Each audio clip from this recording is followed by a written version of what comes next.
part of the Press Play Podcast Network.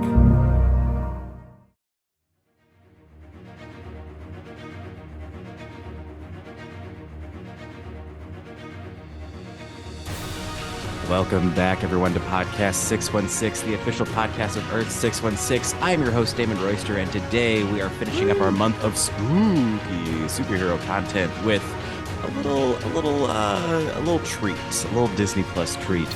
Today we are, of course, talking about the terrifying, spectacular, spooktastic affair, Werewolf by Night, aka One in Black and White. Joining me today are two werewolf experts, two Werewolf by Night experts. Oh. They will tell us later how many times they've watched it. I think it's more than 5. Let me introduce exactly 5. Let's introduce our guest. Who do I want to do? Do I do the more experienced one or the new person? No. Yes, I will do our returning guest, a 3-time guest to the podcast, 3rd time they've been on here. Oh my gosh. They bizarrely volunteered for Ant-Man 1. I still can't get over that. I think I was recruited to my memory of being asked to do Ant-Man 1 was being cornered in a small comic book shop and Damon saying, "You said you liked it. Prove it. Defend it." Right. You even admitted that you said you liked it. I do.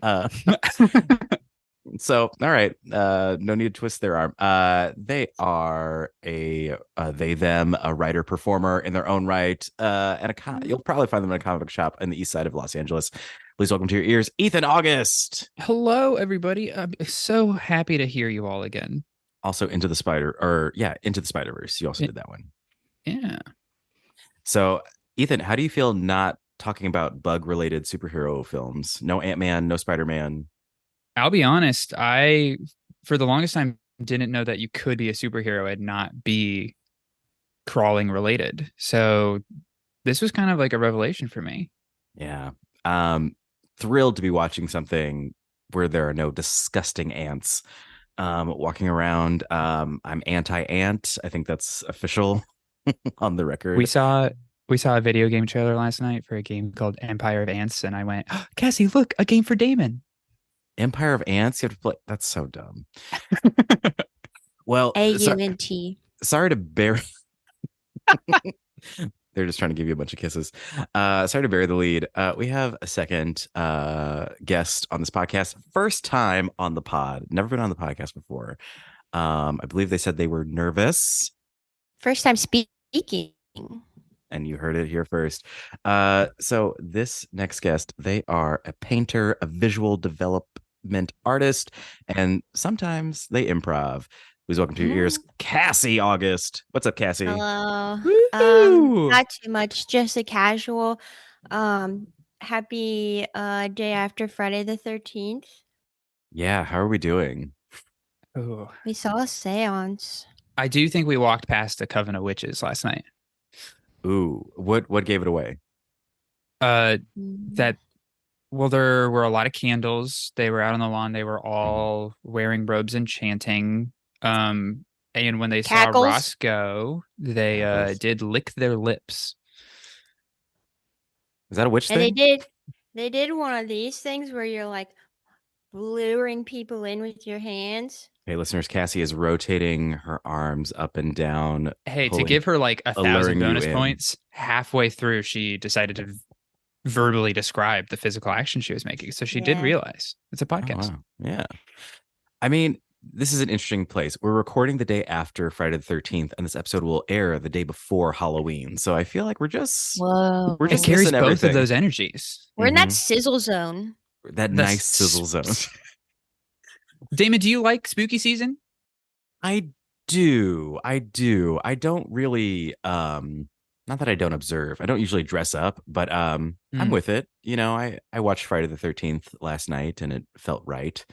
But I don't know. This year I'm kind of like I'm more into the cozy fall things, you know, like wearing leather jackets and falling in love, which, you know, I think both things happen in this movie we're talking about today.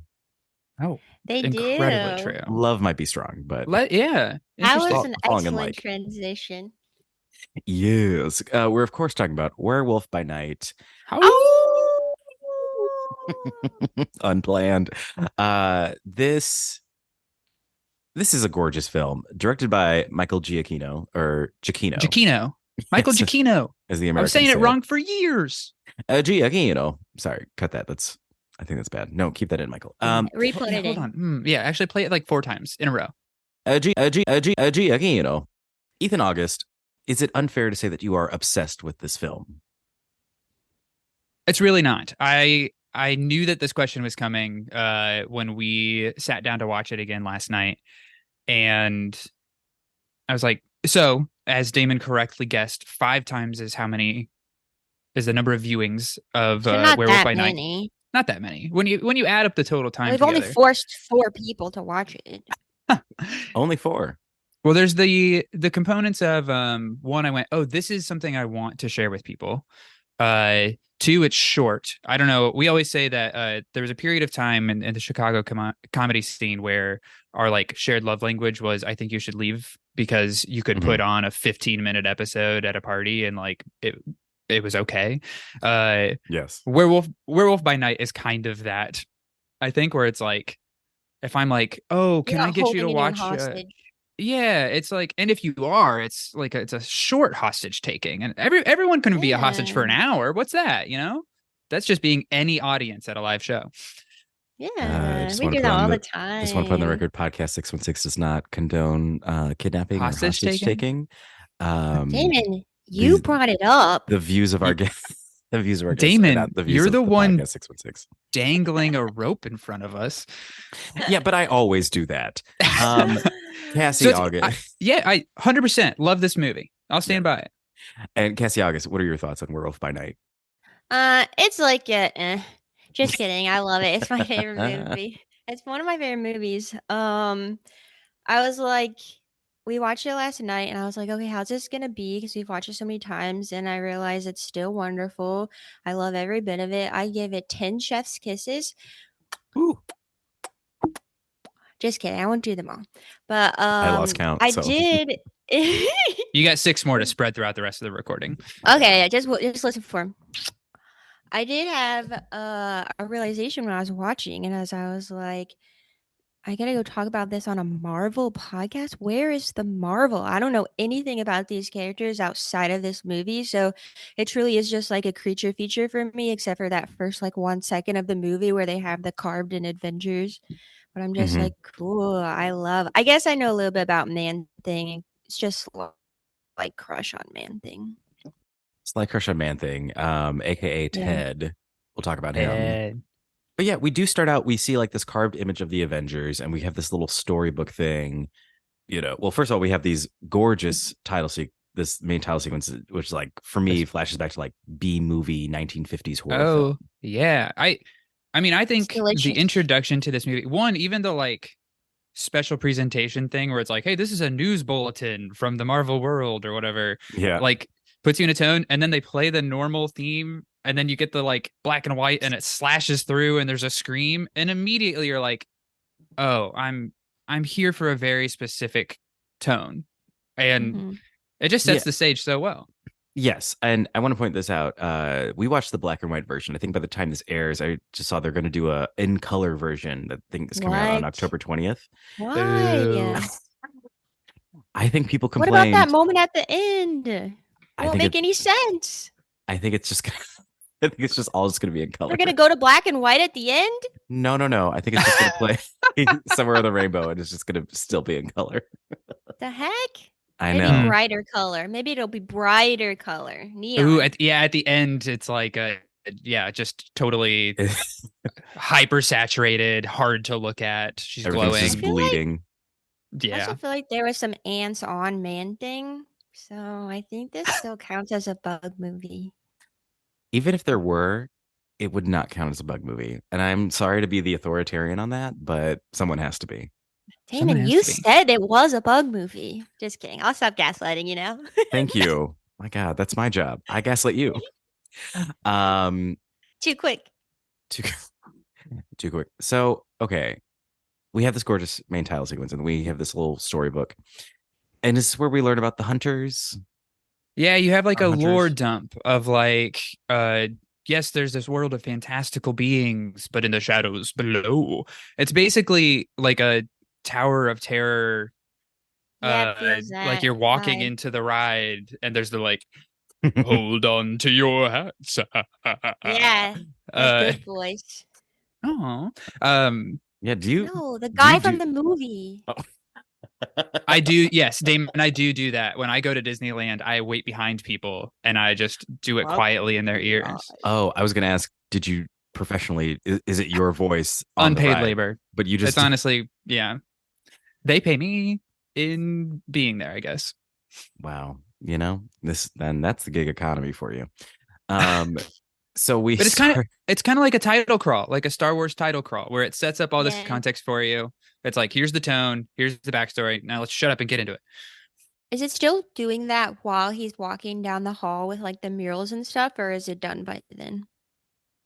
First shot, elevator opens to reveal, woe be to the monster who finds themselves amongst these hunters. Yes, that's right. Mm, Good memory. yes, and the he you're referring to is our main character, Jack, which Jack. Yeah. Oh, Little cutie.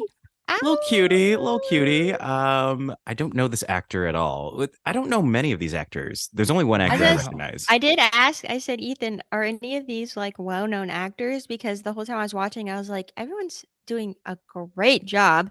And Mhm.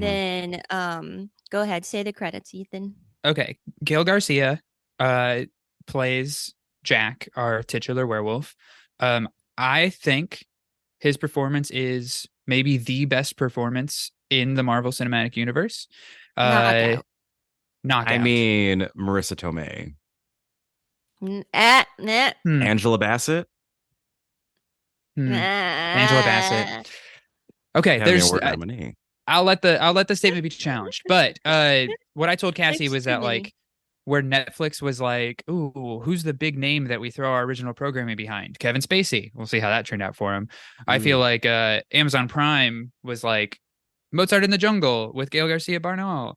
Yes. He's also Itu Mambien. He's an incredible actor who I think brings a different era of acting into a modern feeling film in a way that like there are moments of his performance that we are going to talk about more because I am just completely swept up in how he does this. I had a feeling. Yeah. The whole time watching, I was like, You had a feeling? I know what you two like. And I was like, I don't love this. like anything. I don't believe that's true. It's not. I liked him. Gail Garcia? Gail Garcia Bernal. He's wonderful. I also love on the Wikipedia page, he's Jack Russell / Werewolf by Night. He is the Werewolf by Night. Not just werewolf. He's Werewolf by Night. Werewolf by by Night. night. So he Damon, enters. what did you think of the movie? Okay.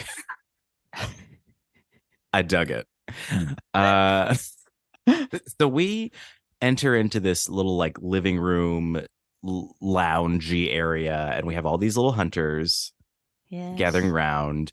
So specific, so wonderful looking. Gorgeous. And I don't really know everyone's names, but there's like maybe Blade, David Bowie, Big Beard. All your favorites are here. Norse Scottish. Norse Scottish. More like Scottish or Irish. Norse Highlander hunter. And then we're introduced to the MacGuffin of it all, the bloodstone. Are either one of you Vampire Diary fans? Was it in Wow. there? I watched the first Wow. few seasons. Well, if you saw season 2, the Vampire Diaries season 2 was all about the Moonstone.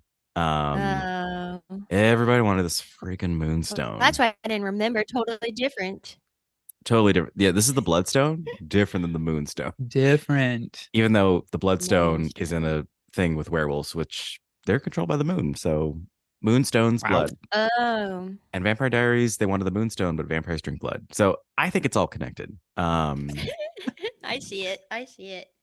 Everybody, Vampire Diaries was a backdoor pilot for Werewolf by Night. Finally, it was an 8-year backdoor pilot for Werewolf by Night. We're finally talking about it. So there's this bloodstone, and Ethan August, so producer Michael is not here today, but he did some research on you. And Ethan, you actually were a caretaker for the bloodstone for one summer. Can you tell us what that experience was like? Yeah. It hurt every time I touched it. You're a monster? Reveal.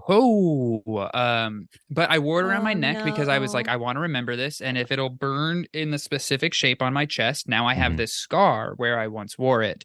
Oh, that's what that gaping wound is. Oh yeah. You said that was from the war. I mean, I was at war apparently with my own body thanks to the bloodstone. Mm-hmm. And that's what caretaking a dangerous artifact is like.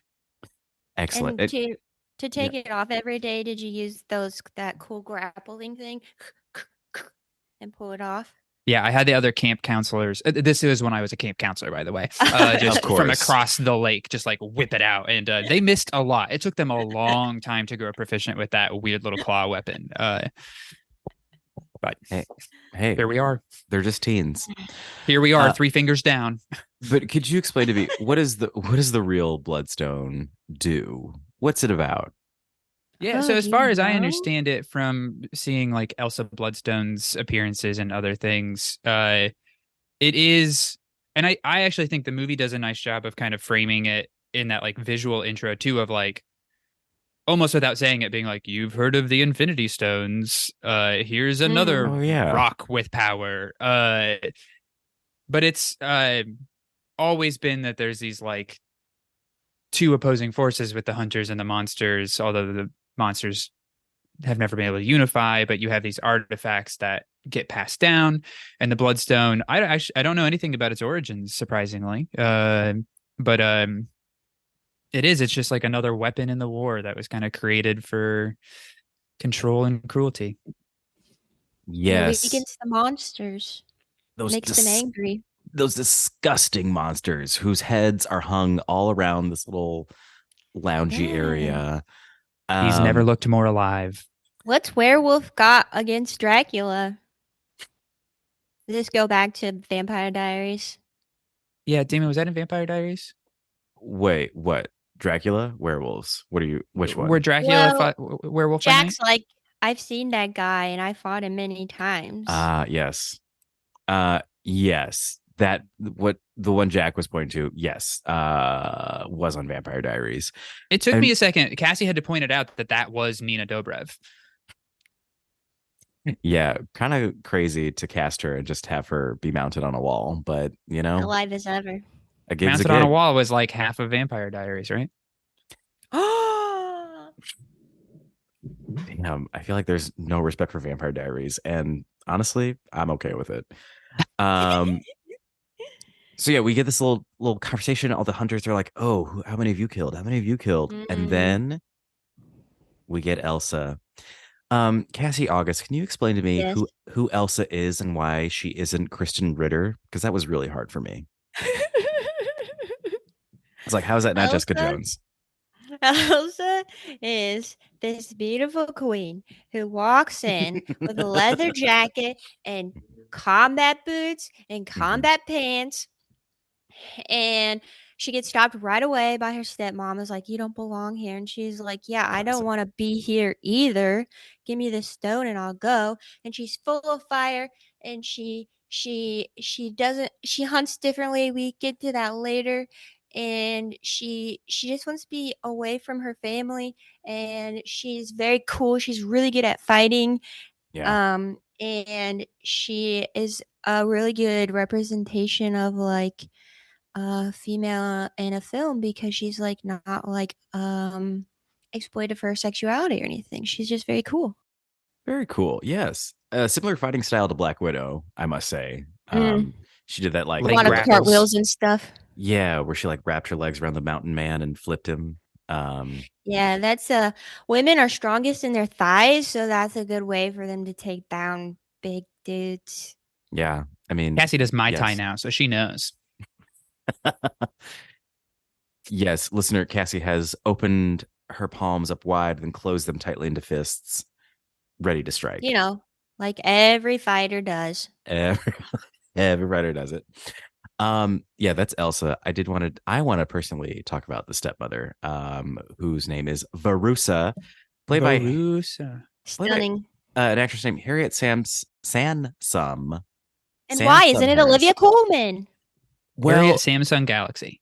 Harriet Sansom Harris, for those of you in the know, she had a reoccurring role in a little TV show called Frasier.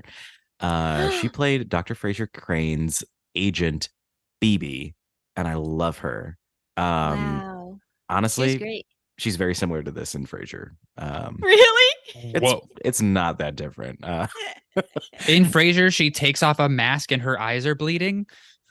I mean, metaphorically, yes. Bleeding Metaphorically, makeup. she takes off her mask a lot.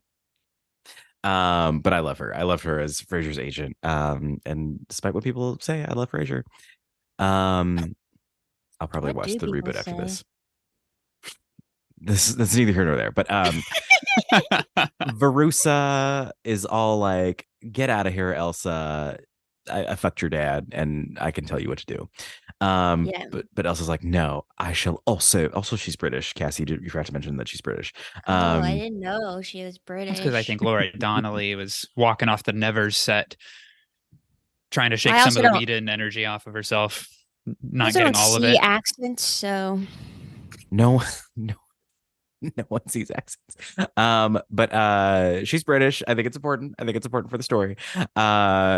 And so she's like, "I'll also join this hunters crew." So we've got just a rogues gallery of hunters. We then Verusa kind of like He's stuck in the voice.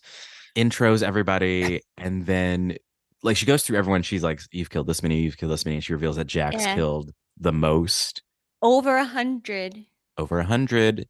How did she know? I was thinking about that today. I was like, do they have to like fill out like a God's hand to the Bible? This is how many you've killed, and why did he share so many? Seriously. Well, he probably did kill that many because, spoiler alert, he a werewolf by You're a night. werewolf. Yeah, but By he night? has his methods. Yeah, by night. But I think Uh, Jack carries every one of them very heavily with him. So it's Yeah. I don't think it would feel right for him to downplay that number at any point. Yes, very true. What I also think we shouldn't downplay is Ethan August. In our research, we found you did the motion capture for Ulysses Bloodstone. This little animatronic Ulysses. Yeah, actually, it's been a part that I've been hilarious. preparing for forever because the first time that I went to Disney World and my dad was like, the Hall of Presidents is the greatest thing that's ever been created. Disney revolutionized animatronics. And I said, these old janky creaky men are even creakier than the real old men I know. Mhm. And I memorized those body patterns. And I was like, what if I just put a zombie skin on top of old Abe Lincoln and just jerked around a little bit? But honestly, as Ulysses, it was hard for me to really feel like I could bring my full self to the work after Crank Guy stole the show. Great know. guy. Always got to watch out for Crank Guy. There is a shot, listeners, please rewatch all of Werewolf by Night, maybe 5 times, to Maybe see the 6. shot of the bloodstone servant who, when he is asked to open the coffin, he goes in the crank and he is making such a show of it. He's like, oh, so hard. And it is so high camp and so funny to me. It's so like, funny. because it's Very impossible fun. to look away. Well, it sets the tone too for then what you're gonna see, which is this man who animatronicked Uh, himself from the dead. Yeah, and it's like moments before or after you see that the back of the coffin like is Oh, yeah. plywood, like that they show you that. Does it say Ugh. this side up? Yeah, or Does something. it? I also love the animatronics terrible joke. I'm rotting for all of you. Rotting. And everyone kind of gives it a nice smile. They're like, "This is charming as heck." I think. I mean, this whole. Go ahead. Sorry. I was just saying charming as heck, but what were you going to say, Ethan? I just think this whole sequence is like so impressive because Verusa, is that Have you her checked name? up your own ass? Yeah. It has jokes. It has pathos. It has performers serving fucking juicy ass camp. It has subtle little like Elsa gets yelled at in front of everybody about like you don't belong here, and it just cuts to Jack like listening and looking at her. That you're like, oh, he like you're building this connection and these like subtle moments of acting, and like so much is done in the editing. And I genuinely think it is impressive to balance all of these different tones, where you have a joke of the like chair getting drugged through and screeching along the stone. Yeah. To then, as Cassie said, where's her medallion? Have you checked up your own ass? And it's just so fast. There's not a Sorry. Yeah. What was that word? Checked up your own what? I don't think that's how she said it. Ass? I think she said Arse? arse. Thank you. I couldn't. Checked up your own ass. It's like, what is that word? Arse. Yes. My bad. This movie has everything. It has pathos, it has horror, it has action. But you know what else it's got? It's got a big ass tuba on fire. flaming tuba. I love this tuba. This is what you get when a film composer directs something. You're gonna get a standout moment for a tuba. He has been hating tubas for the decades-long career, and he's been waiting to light one on fire. If I ever see a non-flaming tuba again, I'm gonna be pissed. That's not art. Tuba I've ever seen. I was the like, what? I want to go back to 5th grade and pick the tuba to play. Oh, what did you choose the first time? Clarinet. Oh, me too. 3. Okay. Oh, 3 clarinets on one babies. podcast. Oh, damn. And it's always a contest when that happens. And did you guys bring yours like we talked about? Oh, no. Ethan brought... That was a real clarinet, everybody. I know it doesn't sound like it, but it was real. I love this You think tuba. this reed is still good? Last time I used it, I was in middle school. What number strength reed did you get up to? Oh, I had a firm lip strength. What's the number? What's the number? I switched to Was it percussion. 3? 3? I could do a 3.5, not to brag. But Whoa! You hear that, listeners? Eligible listeners, 3.5 reed. I don't think my loyal listeners will be surprised that I could handle a thick piece of wood. I'll just say that. I'll leave that there. Michael, don't cut that at all. Don't cut it. Repeat it. Will you play it like back Repeat to it. back, like 4 times? Cassie, you have 4 chef's kisses left to give. Oh, now 3. So I love this tuba element. This tuba, like, I loved how they did it. It announced it, like, it's so meticulous. Like every time the tuba went off, they would cut and a new person would enter the arena, Beautiful. which looked a lot like one of the arenas from Squid Games. Yeah, Maybe. to kind of have that the like maze that has got a lot of windows. Yes. I closed my eyes all during Squid Game, so I can't say for sure. I love the introduction of the maze. But if you don't speak Korean, didn't She speaks Korean, Damon. Why would you make that assumption? Okay. Tester, you use all the Korean you know. No, please don't. No Maybe comment. The opening shot of like just jumping off your comment about the like when you have the composer directing, the establishing shot for the maze is this like incredible crescendo of the music as it like pans up, and it creates it sets the space so clearly, and like in an act break and everything too. You're like, this is cool as shit. Like, Well, I love too how they, like you were saying, Damon, where they intro each character with that noise, and so you like see the first hunter that went in, and they're like, "Oh shit, someone's coming," and then it shows you the new person, and I'm like, man, this is great. And this is the tuba section of the podcast. Do you think there were multiple tuba players, or that one tuba player had to go back, get the next hunter, take them in, then go back at the next one? oh, march every time. Yeah. He had to go back because it takes his walk back. That's how much time you get to like get going. So you're kind of like, maybe you slip him a quarter or something, and he walks back a little slower.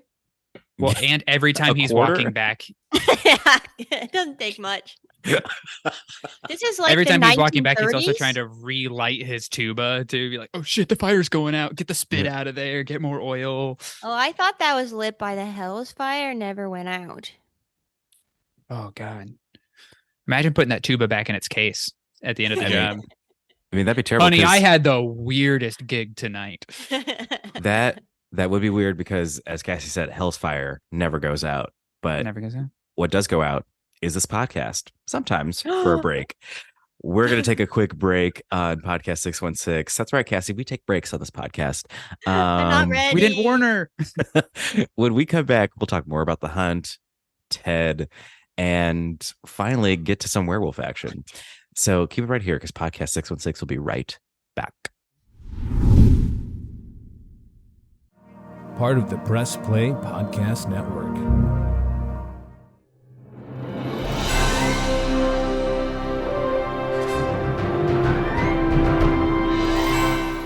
What's up, everybody? Chase Smith here from the Chase Smith Podcast and Cavs on the Break NBA Podcast. And I'm JD, host of the Hyman Podcast, part of the Press Play Podcast Network, and we are super excited to bring you a brand new show starting next Tuesday, the Fanfare Podcast. The Fanfare Podcast is all about your favorite movies and our favorite movies and the best moments in cinema. To help guide our discussion, each episode will feature one classic, and we will grade this movie using a report card-like scale A through F. We're going to be grading categories like acting, directing, cinematography, the score, and even the movie poster itself. And when we're not featuring a movie report card, we'll be sharing our movie rankings, franchise deep dives, actor and director interviews, and everything in between. Movies have been a major part of our lives, and we cannot wait to share our thoughts with you. Our premiere episode will drop Tuesday, June 27th, and JD and I will be reviewing Raiders of the Lost Ark in preparation of the release of Indiana Jones and the Dial of Destiny on June 30th, the fifth installment of the franchise. Join us on the Fanfare Podcast, available on Apple Podcasts or wherever you listen to your podcast. Hey everyone, this is Don Mike Mendoza, the host of Producing While Asian. Join us in Season 2 for more conversations with actors, artists, producers, and more from Broadway, Hollywood, and beyond, every other Wednesday on the Press Play Podcast Network.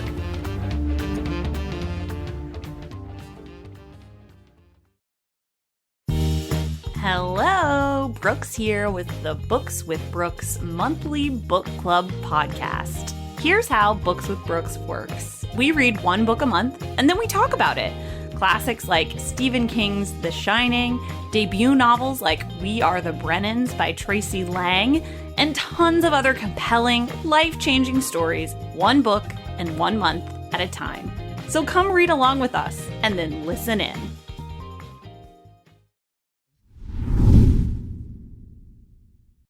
And we're back. Cassie August. It's so coincidental to have you on for this podcast because you actually were in a very similar hunting situation to what was happening in Werewolf by Night. How did that go for you, and how does it compare to what we watched in this film? Well, let's just say, Damon, I'm here to record this podcast, so it went pretty well. If you recognize that jacket at all, it's Yeah. because that was my jacket. I linked it to the Oh. film. It has superpowers to help you get through, but not Mm. really.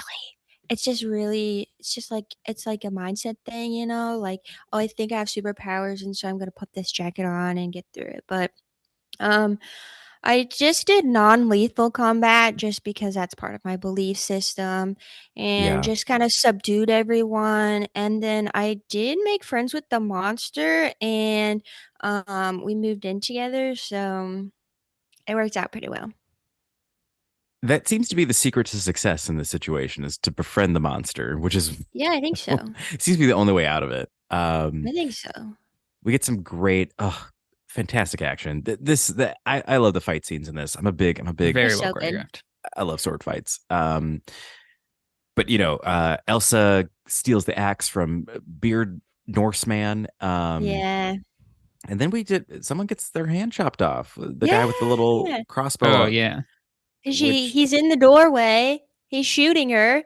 Mhm. The only way to stop the shooting is to remove the hand and Is then to kill use him with his Beardo's own axe. hand. Damn. And then somehow, how do we get to the place where she's trapped in like a mausoleum? Yeah. with So Well, first, in that fight, he cuts her with the axe on the back of the leg. yeah. Oh, right, oh right. yeah, so she has And to- so then one of my favorite shots in it is that she rolls his dead body into the like pit and keeps him quiet so she doesn't get discovered. And then she Mhm. goes into the mausoleum to have cover Get while out. she binds her wounds. But it's a Yes. crack open because if you close it, it locks from the inside and the outside. Which honestly makes sense. Why would you build a mausoleum with an exit? You know, like Yeah, it they're doesn't not make any they're not going sense. out there. Mm. Um, Hopefully. so she's joined by Jack, and they have this. They had a run in earlier where he said, Yes. "Let's not fight." Let's just pass each other by. And And let's she's just pass like, each other by. weird. I came to fight, but okay. Let's just pass each other by. No, she came And to so slay. there is a little She did bit come to of slay.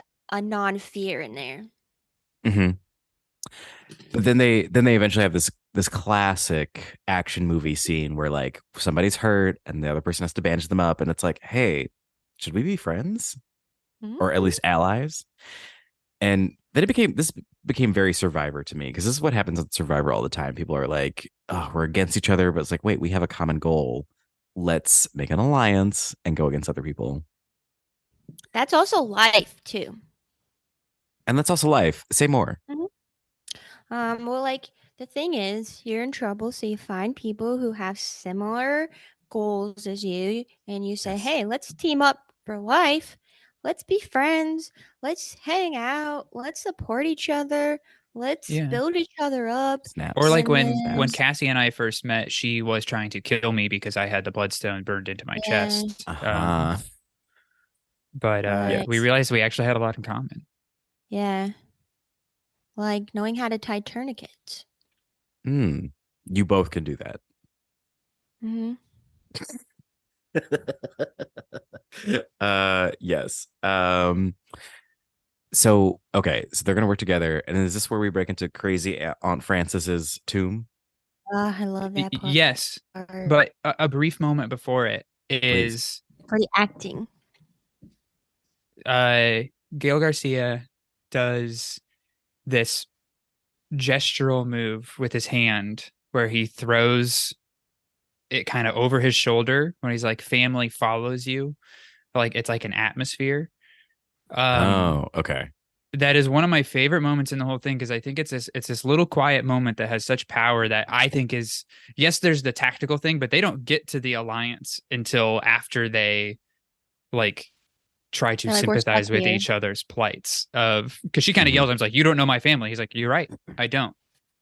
I know this about my family. I know about family. And I think that's one of the really cool things about this movie with Werewolf by Night is we get these like, I don't know how Jack Russell got his powers. Maybe he was born with it.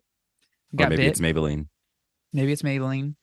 But there is like this idea of inheritance with both of these characters, and like trying to be your own person despite what you've been given, that I think is part of the reason why I like it so much. And I think this moment of softness of like him using the pain that he's gone through, which we later will learn is like his fear of inflicting more pain, but it's like using all of the suffering that he's experienced to try to like connect with somebody else he recognizes as hurting is, I think, more heroic than what we get to see a lot of the Marvel characters do.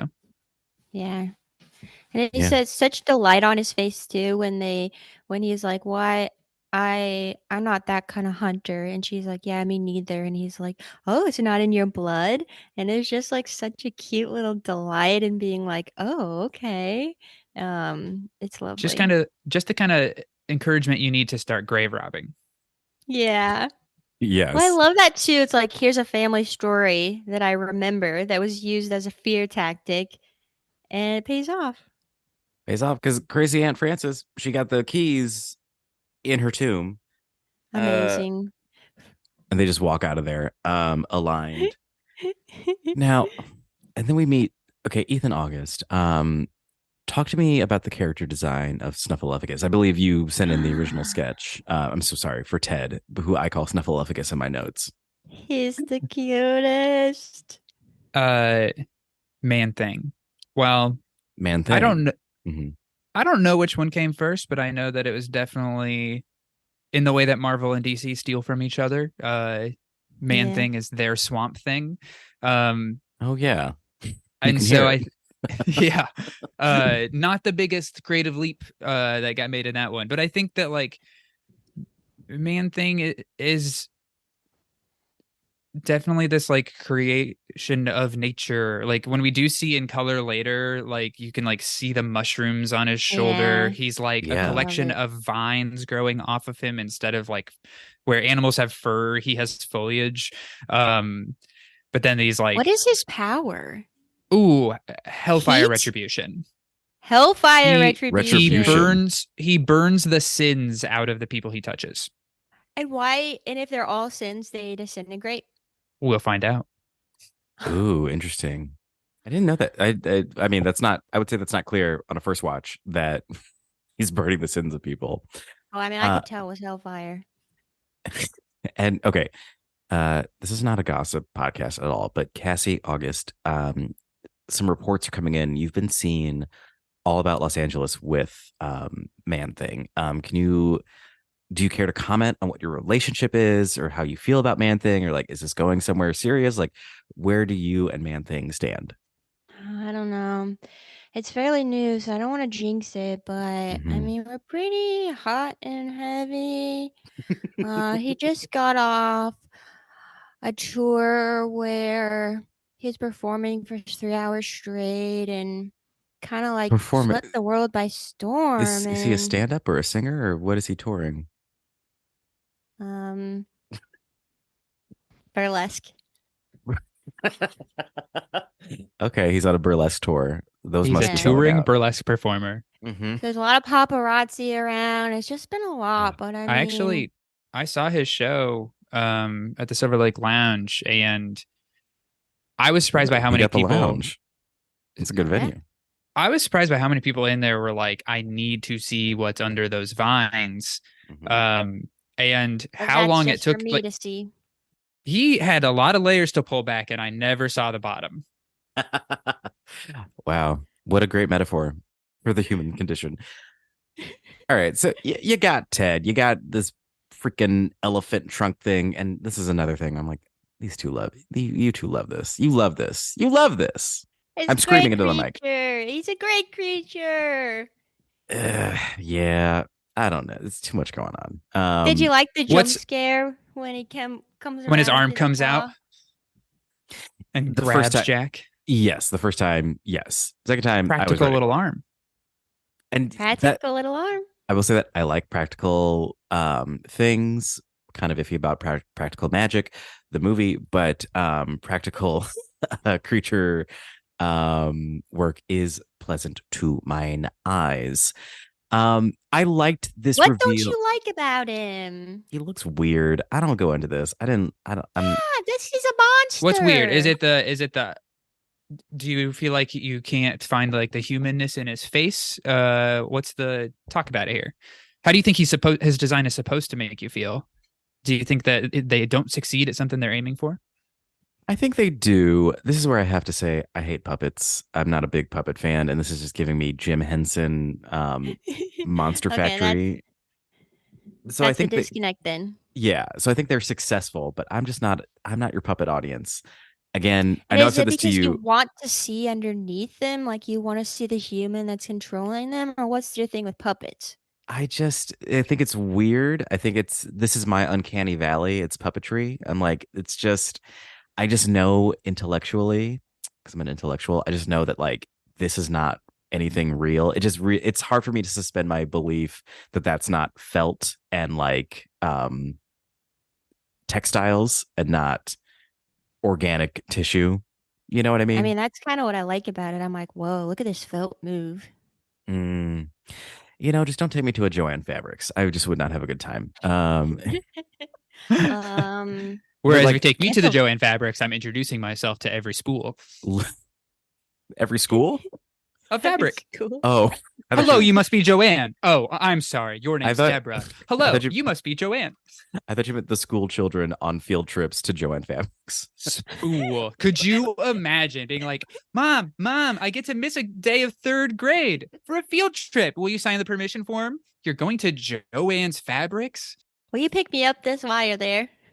But and you know, I've said this to Ethan before, and I said this on the podcast. When it comes to superhero stuff, I'm much more comfortable in a Batman, Spider-Man universe where we're fighting mobsters and we're just You want and even urban like, crime. yeah, or even like a Black Widow spy thing. I like the people. You know, when it comes to things, I like the people. I like the people. But also, I dig the genre. I like what genre things can do. Like I like Elsa's character arc and all that. And you know, Mhm. this whole time I'm more of an Elsa, where like I'm not into it, but I could be swayed. You know, I'm not a Jack. Yeah. I'm an Elsa. That's just that's where it is. He just looks goofy to me, but I can tell that my heart, I should feel bad for Ted because he has the bloodstone on his hindquarters and it is weakening him and making him mad all at the same time. Yeah. And It's good that you see I know him that's and you wrong. But he's- pity him rather than like he's you got a feel good compassion friend. towards him, not like, ooh, that motherfucker should die. Right. But ultimately, because I pity him, I do find him weak. Weakness. If you guys ever meet, you're gonna go straight to hell with that hellfire. Yeah, Damon, I did ask if you wanted to come to that show with me this weekend, but it is one of Ted's burlesque shows, so maybe we'll find something else to do. Thank you. And yeah, apparently not liking Ted is a sin. So I guess I'm going to burn up in hellfire. Sorry, I will- I I don't won't- make the rules. That's fine.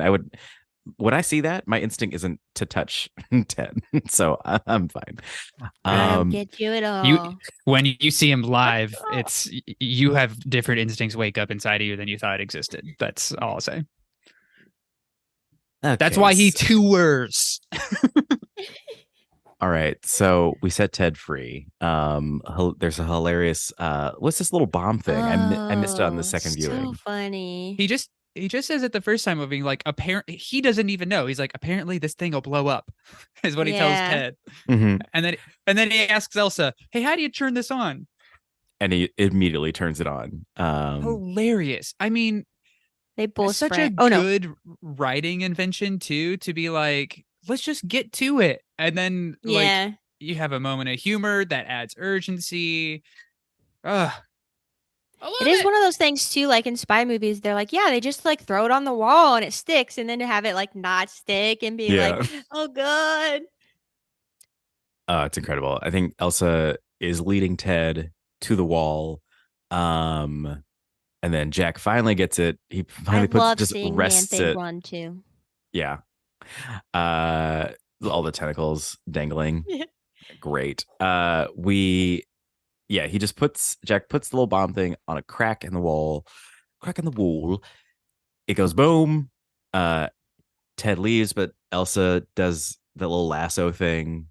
Ah, so cool. Pulls it off. They're the both like bloodstone. smiling too. Like it's kind of like a Free Willy moment where he like gets over the wall and they're all like Yeah. really happy. And And he swims then out to sea. this is the part that I've been thinking about. So Jack goes to try and pick up the bloodstone. Mhm. Does he not see himself as a monster? He's like, oh, this won't affect me. He's like, Ooh. he's just a little Or does sweet he baby. not know of the doesn't know. lore? I I like don't that know, read a because lot. he heard the yes. intro. He heard the Mhm. intro about how it weakens the monster and makes him mad. But I bet he thinks because he's a werewolf, he's like, well, I'm not the wolf now. I'm me. So I bet he Oh. he thinks like I'm half a monster. I'm not yeah, right now. See, yeah, this is Camp Matigua all over for me. Camp what? Camp Matigua, where I was briefly the bearer of the bloodstone, and Oh, yes. I didn't know the camp had a name. Oh my gosh, listeners, Ethan is wrecked. There are tears flying. I think we're shattering some glass. oh god, this is not my apartment. I need to stop shattering glass. Please stop. Think of the owner. But yes, Elaine. Mhm. Mhm. I love Seinfeld. So Jack is repelled by the bloodstone, revealing he's a monster and we shouldn't trust him. And Elsa's the conflict. This is what I love. This is what I love about genre shit, where it's like there's all this monster stuff, and Elsa's like, I know what's right and what's not right. I don't like monsters. I hunt them. That's my family. I'm a bloodstone. Also, wait, hold on. All the way back to the beginning. So sorry. So she's a bloodstone, and their family artifact is a bloodstone? Probably that, like, generations back, the way that you get the name Smith because you're the smithy. Damon, you don't have a Royster? That's how We don't. your great grandfather wasn't a Royster. No, I think he was a dentist. Yeah, Germanic naming conventions were often like what your occupation was, and so I think it's the idea of a bloodstone was their tool of their trade in the same way that And listeners, that's why we have guests, because I can't do this alone. Thank you. So yes, the bloodstone repels Jack, and so he's what's that song? Locked in a cage. Despite all his rage, he's still just a werewolf trapped in a cage. I also love that this is like a second movie starting. When you're like, this whole thing is 55 minutes. Ted gets away, and you're, as a viewer, you're like, a satisfying ending. My tummy is full. And then you're like, and then he touches the bloodstone. You're like, I guess I could be hungry for more. Well, I do feel that, but by that point of the movie, the first time I watched it, I was like, but this is called Werewolf by Night. I've yet to see a werewolf at night.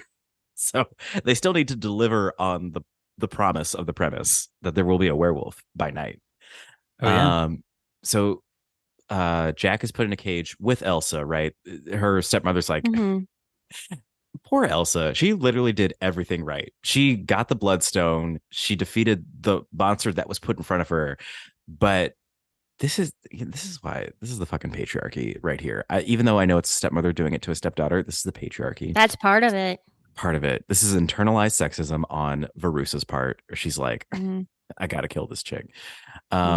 She's my competition. She's my competition. Because have you seen Ulysses? Even now, I still want to go after that bag of bones. Now, you're both dog people, and that you more than most. Well, let me explain. You'll get it. You have a dog. I'm learning now that not everybody likes the term own. If this was 2019, I would have said you own a dog, but it's 2023, and I know better. So you have a dog. We like to think of it. We like to think of it like the Sean Connery, Kevin Costner movie Dragonheart. Go off. Where Roscoe and I are soul bonded. If I die, she dies. Just her heart will give out, and vice versa. So I got, I don't know, 8 more good years left. Yep. And are you comforted by that dark thought? There'll be 8 very good years. So you have a dog, and I'm sure the dog has on occasion taken a good whiff out of you. I'm trying to get us to the scene where Jack smells Elsa. Yeah. Did you feel seen? And if you did, who did you identify more with in the scene? That's the question. Did you identify more with Jack or Elsa in the scene where Jack was sniffing? I think our answers are going to be different. No, see, but because my answer is just a question for Damon, because it feels like this is really a setup for you to talk about how it feels for you to get sniffed that deeply. It's not, but I would answer. I'm not a good answer. Yeah. Okay, go ahead, Cass. Who did you identify with more with? Well, I was going to say, I get sniffed about once a week by Ethan, so By Ethan. Yeah. Not the dog that is there. No. Cassandra and I she's got my scent down. She's got a lockdown. Cassandra and I are at the exact height that when we hug, if I want to be a little closer, I have to put my nose down onto the top of her head. And it's the part of me that knows that when she dies and I'm laying there, I'll still be able to smell her conditioner and have that memory of her because I trained myself. Cassie's got 7 good years left. I've got 8. No. Hey, I signed the deal. I'm sorry. And you know what? I know what this is. This is clearly a ploy to have them back on my podcast 8 years later to see if it all comes true. But you know what? I'm not going to be doing this podcast in 8 years. We're going to be dead, so have fun with that. Roscoe does smell us all the time. I genuinely love this scene. Mhm. I Has with it the worked dog person before? thing. Has it worked before? Once. Once. Um, it's really sad. I don't know. It's Yeah. like he carries that weight really well. Dog person moment reminded Oh. me that when he sits down next to each other or next to her in the mausoleum, he does circle before he does it, which is a Aw. dog thing. It's Yeah. very gracefully done. Something you'll pick up on your fifth watch. Yeah, it's only been 2 for me over the course of 2 years. I think this is a one scene to watch for me. I think that this scene is kind of goes back to even like our little conversation we were having about Ted, with like this idea of like what it means to be a monster too, and like him knowing that he has this capacity to hurt someone inside of him, and like even like how I have the capacity to hurt. And like if I've ever said like an errant word to Damon and hurt his feelings, it's like I know that that's possible to do to like Cassie, to do to somebody. Like, oh, right, Pretty strong. Damon's looking at me and just puffing his chest and being like, I'm invincible. Yeah, I do comedy, so I'm safe. But I really love this like this confrontation with himself that he has here of being like, I'm fine, I have systems, full moon's not for 4 days, to then like realizing it's going to come to this, and like that conversation about like this is me, not that part of me that like gets animalistically triggered into a fight or flight response and might lash out. Like, this is me. This is when I get to be rational and get to be reasonable. That's who I am, and that's what I want to be. And I think that little like moment of like, yeah, it's hilarious that then it's like all of a sudden he's sniffing her wrists, and it's like so visceral, but it's desperate. And I think that like desperation rings clear even with the genre element of it, like getting to be a little silly. Well, there's a moment too where he's like, I don't know if he says like forgive me or something like that, as like he's changing, and she's just like, I love that moment where she's like, I mean, yes, I do, because I see that there's a difference between who you are and who you're about to be, and it's really lovely. Very lovely. It also the shot of Elsa looking at him transforming is gorgeous. It's so Oh my good. gosh, And the it's music brilliant. and the like, and that's the thing that I feel like if you watch this the first time in color, you won't. Black and white is best for appreciating the use of light. Yes. And so if you have not watched this yet and the color version is out, I would recommend starting with the black and white one. Yeah, I had remembered the movie being in just like dull colors, and even when I was watching it, I was like, oh yeah, it's just like it's like a dull green, dull blue, instead of black and white. So I don't know. I think it's got plenty of colors. I would agree. Do not need that color version. Okay, we're at the end. BB, who's Verusa, almost gets chomped. And then this is what I love. He tries to pull her head through the cage. That moment and the is close up on her insane. eyes, you're like, oh God. The werewolf design, this is justice for the old Wolfman movies. Like, I feel like people in recent years, Twilight, have tried to make werewolves like, oh, they're just big dogs, or sexy, right? Right. Or in Harry Potter, Prisoner of Azkaban, it's just like a really like awkward, lanky and body. But this is like, no. The original Wolfman idea can be a threat. And this is I'll say it right here. And I've never said this publicly, but this is the best werewolf I've ever seen in cinema. I was curious what you thought. Best werewolf. Well, even his fighting and stuff is like not totally wolfy. Like he like the it is fight the hybrid scene of that's it. in like that passageway that where he's like jumping off the walls, but also he's like kicking, and I'm just like, man, it might be camp, but I love it. This whole fight scene has just like moment after moment of holy shit. One of the like letting the like smoke fill in the cage where you can't see him, and then that's how you find out that the cage is busted out the top. And we go back to those mounted heads of all the other monsters, and he's hiding in the shadows on one. Yeah. When Elsa drops the guy onto his own sword, fucking crazy. Remind me of the So raid cool. director. That's It does have some Gareth Edwards. If anyone else is a martial art movie fan, they haven't seen The Raid. There are action movies before The Raid and there are action movies after. Very specific. You can tell that influence has infiltrated into a lot of like fight choreography since then. Watch it. And Please. then Fraser's agent gets a hold of the bloodstone, and she actually could have taken out Jack the Yeah. Wolf. She tried. She tried. But then I love to. Yeah. When we see Elsa winding up her little claw hand, and I was like, she's gonna grab that stone, and instead she grabs Elsa and pulls her back. I love that too. wait, Elsa grabs Verusa. Verusa. Yes. And then is that when Ted comes in? He comes back and gives her a sinful hug. Well, first they have Elsa Sinful hug. encounters Jack as in his werewolf form. That's and right. the smell test. And She it worked. passes. Yes. Yeah. Imagine if she had sweat just enough during the fight where like maybe she'd washed off some of that previous perfume. And I was like, now I don't know who you are. Well, luckily Elsa doesn't sweat. My girl doesn't sweat. She doesn't do that. No, man. Then Ted comes.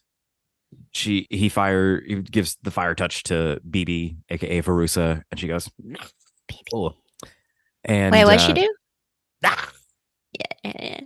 Michael used all of that and this. And then I think Jack frolics away, and then Ted's like, huh? And Elsa goes, he went that way. And then he lumbers. Does he like take some clothes for Jack? Yeah, as I think leaves? he grabs his jacket, which is Mhm. so cute. So cute. Ted's cute. And and they're then just best friends. Elsa and this, who's this butler? This Jeeves man. Let's go ask Jeeves. Crank guy. Boy. What's the name? Crank boy. Our crank boy. Crank Boy. Elsa just plops a squat, and she's like, clean up all this shit. He's like, I live to serve. Good. Wipe Honestly, the blood out of the carpet. the character I could identify the most with. I was like, that's really me. I said I'm an Elsa, but I'm really that guy. I'm just here to Switching say- alliances quickly. He's like, oh, well, Yes, they're dead. that's how you don't win kill me. Survivor. And then we get a little And life. and life, and then we get a little Technicolor. What is this song? I've never heard it before. I think we can use Warbly this. like that. We just have to stop. You can't get to 30 seconds. Thank you. That's why you have media. It also means media law. Ted also picked up that phonograph, whatever it's called, on his way out too. Mhm. Oh, you think he took that from the maze? Yeah. That's awesome. That's awesome. And then we, Uh, then we see Ted and Jack just having a lovely Drinking morning coffee. coffee. Mm-hmm. Gonna go talking about get getting sushi for later. dinner. Yes. I owe you that. I love their friendship. This is like every D&D campaign I play, is I wanted to end up with me becoming best friends with the monster. Mm-hmm. Yes, listeners, Cassie August, she likes to play D&D, but here on Podcast I didn't 616, say liked. we like to play another game called Fuck, Marry, Kill. Cassie, I'm transitioning, please. Fuck, Marry, Kill. This is our favorite game of this week, and every week where we pick 3 characters and we decide which one we're going to fuck, marry, and or kill. Just or, no and or.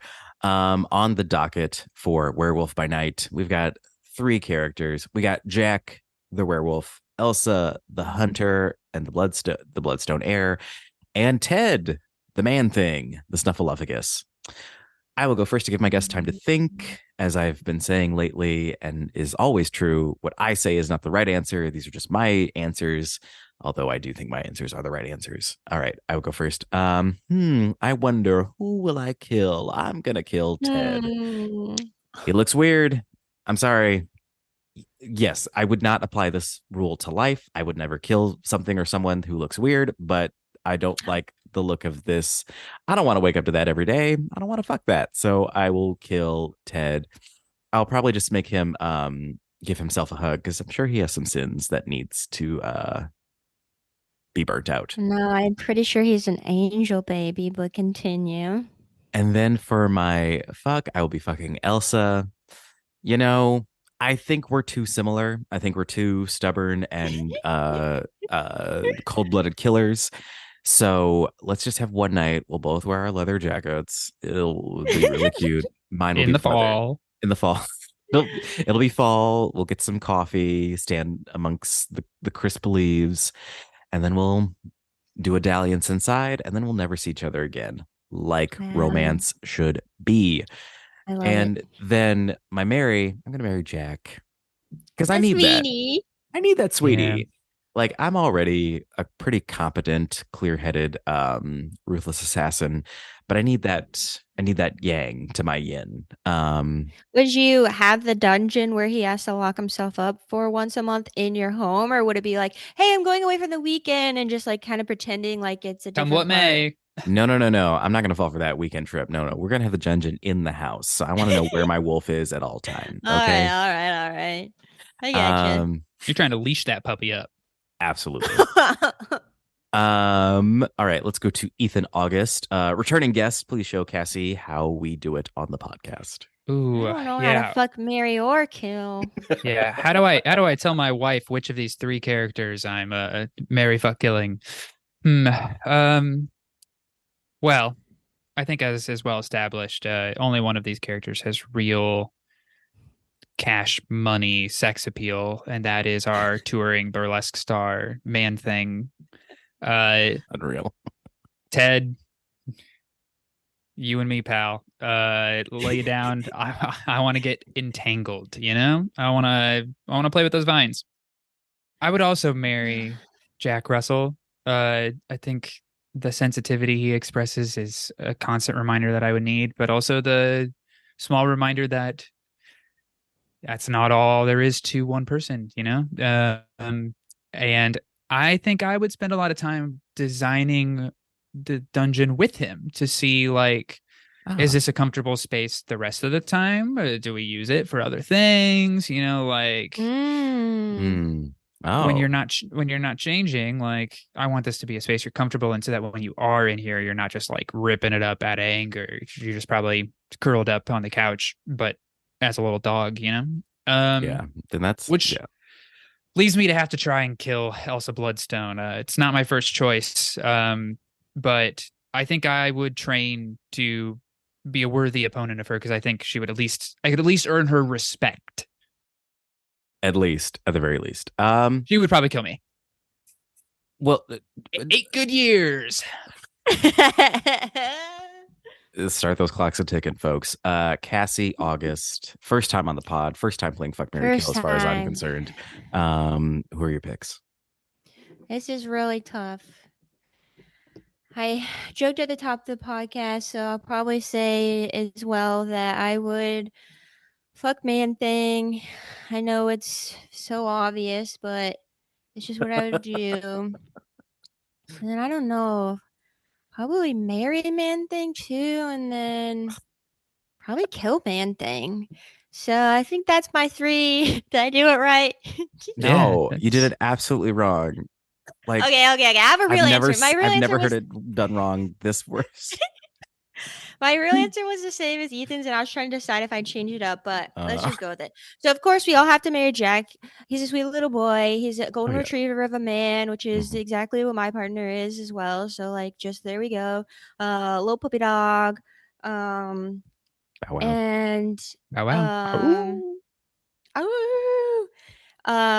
we're gonna kill Elsa, one, because like that sounds so fun. Like a battle with Elsa is gonna be a blast. We're gonna be kicking, we're gonna be doing cartwheels, we're gonna be wearing matching outfits and like our boots, and it'll be like a cool kill. Like it'll be like definitely like she'll have fun too and be like, thank you for fighting me and thank you for this. Thank you for a good death. Yeah. And then we just gotta fuck Ted, because he's just like a big boy, and he's got these big football player qualities, and he's got all his noodles hanging around, and he's got those cute plants on him with the mushrooms and stuff, and so we'd have a real good time. You think if you could nibble psychedelics off of your lover's shoulder mid-coitus? And you know, much like werewolves and people, we're all just different. We have different tastes, different interests, and that is what gets revealed when you play Fuck, Marry, Kill. Ethan, Cassie, thank you both so much for being here today. Thank you for being here, Damon. movie. Thank you for being here, Damon. I'm always here. Ethan, August, where can people find you online? Anything coming up that we should know about? Yeah, go ahead and give me a follow on Instagram at None by Iowa. I post some little poems and drawings, and I'll post announcements about some upcoming shows once they are good to announce, and some other projects as they come along. Beautiful, gorgeous. Cassie, August, same question to you. This is my Gorgeous. Elsa voice. Elsa voice. Looking up my Instagram. Follow me on Instagram at Cassandra_August. You can see my lovely artwork there. My email is just kidding. That's kind of it. Let me think. Anything else? Halloween week. Halloween week. Are you doing a costume this year, Nope. Damon? I don't think so. I think no. And you know what? No, I'm not doing costume this year. No. But what you can do, you can follow this podcast. That seemed like a maybe. You can follow this podcast on Instagram at podcast616p3. That P3 stands for Press Play Podcast, our podcasting network that allows me to do any kind of werewolf content I want, whenever I want. Thank you, Press Play Podcast. You can also follow me at my new Instagram handle at Black Chandler. Black is spelled BLK, and Chandler is spelled like Chandler Bing. We're trying it out. I think I like it. Once again, thank you all for coming here. Producer Michael, wherever you are, I hope you are enjoying your time. I assume he's a werewolf by night. Rest in peace. No. He'll be back. He'll be back. Zombie producer. Thank you both so much for coming. Thank you to Werewolf by Night, and thank you, Halloween. We're going to take a little bit of a break, but we'll be back to discuss the Marvels whenever that comes out in theaters. So enjoy. Listen to our old episodes as you wait for us to come back. Also, like and subscribe this podcast. Leave me a review. Is anyone listening? I still am unconvinced. All right, that's it for me. I've had a scary good time talking about all these horror movies with you. Horror in air quotes. I'm going to go watch When Harry Met Sally. Okay, that's it. Don't forget, with great power comes even greater responsibility.